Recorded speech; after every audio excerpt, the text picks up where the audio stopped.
Hello, this is Stan Stolniker with Hub Culture, and we're at New York Climate Week. We've popped over to the Clinton Global Initiative to catch up with a few people that we know to talk about the intersection between the environment, climate, and business.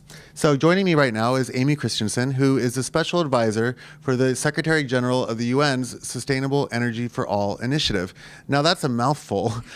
Tell me a little bit more about the initiative and what you guys are up to. Thank you. So the initiative was kicked off by the Secretary General a year ago.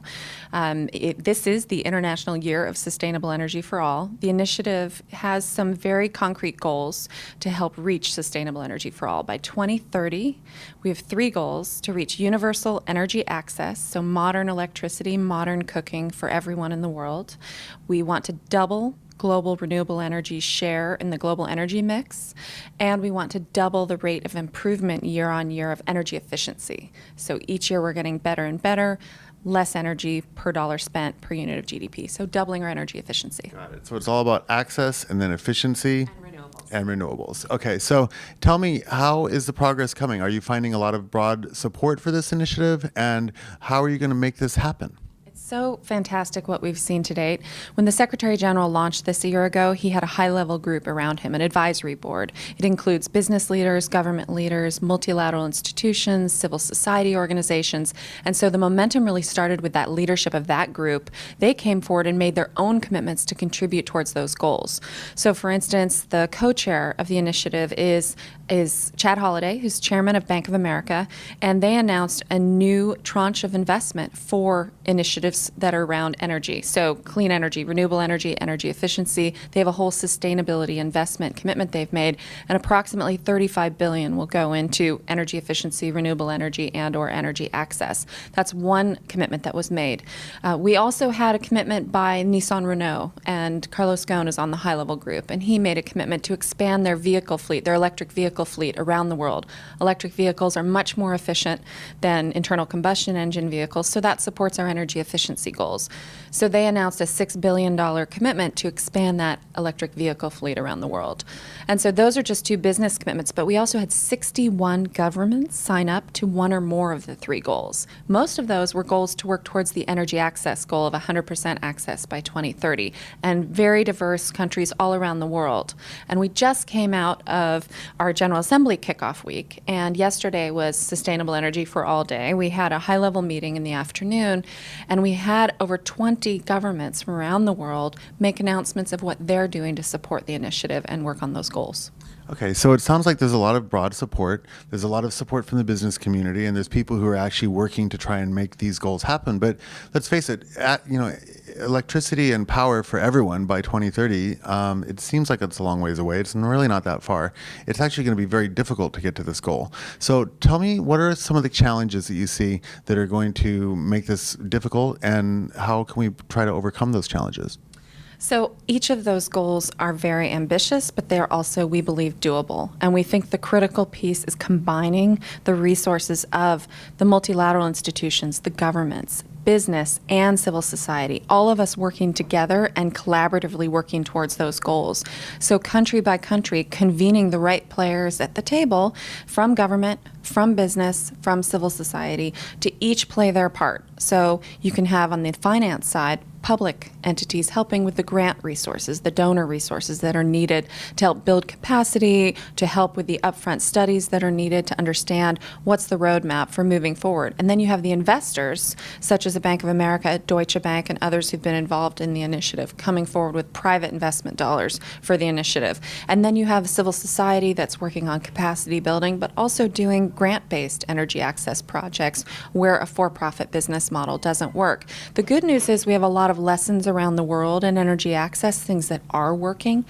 And you have a massive market. Right now, people think of energy access, oh, is that just where you need donations and philanthropy? But actually, it's a business opportunity because people are spending incredibly large amounts of their income on energy right now, and it's too expensive. Diesel generation and kerosene are very expensive. We can come in with renewable sources that are much cheaper and safer. Yeah, and healthier, because a lot of that stuff is terrible for human health. So let's take it back to America. So, obviously CGI, it's about global commitments, but it's held here in New York City. Climate Week New York this week is very much about what they're calling a $3 trillion economic opportunity for America alone in terms of this transition to a clean economy. So, everybody in America, by and large, has access to power. Renewables are growing relatively quickly. What's the opportunity for the states in all of this, in terms of the global picture, but specifically for the states? The incredible opportunity here are for American companies to go out there and create business opportunities. It is an opportunity, and the businesses understand that. And where much of the opportunity is actually overseas in emerging markets.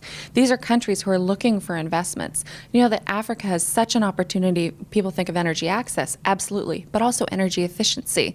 We found that in Africa, you have the investment opportunity of energy efficiency that would meet their power needs to reach 100% access. So when you invest in energy efficiency, it allows energy to be used for more people. It's a business opportunity, and that's what we're finding for American companies and investors is they're investing in projects in these markets where these opportunities exist. So Aimee, the final question is really about progress to date. So over the last year of this incredible program, you've had commitments in Durban, you've had commitments in Rio. How's it going? Like, what's the actual real progress to date? Well, in Rio, we had commitments by over 150 organizations. We had 61 governments and over $50 billion in the private sector committed towards sustainable energy for all. So it was an incredible kickoff. Now what we've seen is just yesterday here in General Assembly Week is we had a number of additional commitments made as well as updates of commitments to date. But what our job is going forward is to support the implementation of those commitments. Yes, bring in more governments, more business partners. We need to grow those numbers, but also support the people who've made commitments to date. And the great news is after this first phase of Sustainable Energy for All, we have a new full-time chief executive. It's going to be led by Kande Yamkela, who's the Director General of UNIDO, the United Nations Industrial Development Organization. He's a charismatic and strategic leader, and we're very pleased that he's agreed to take it on full-time.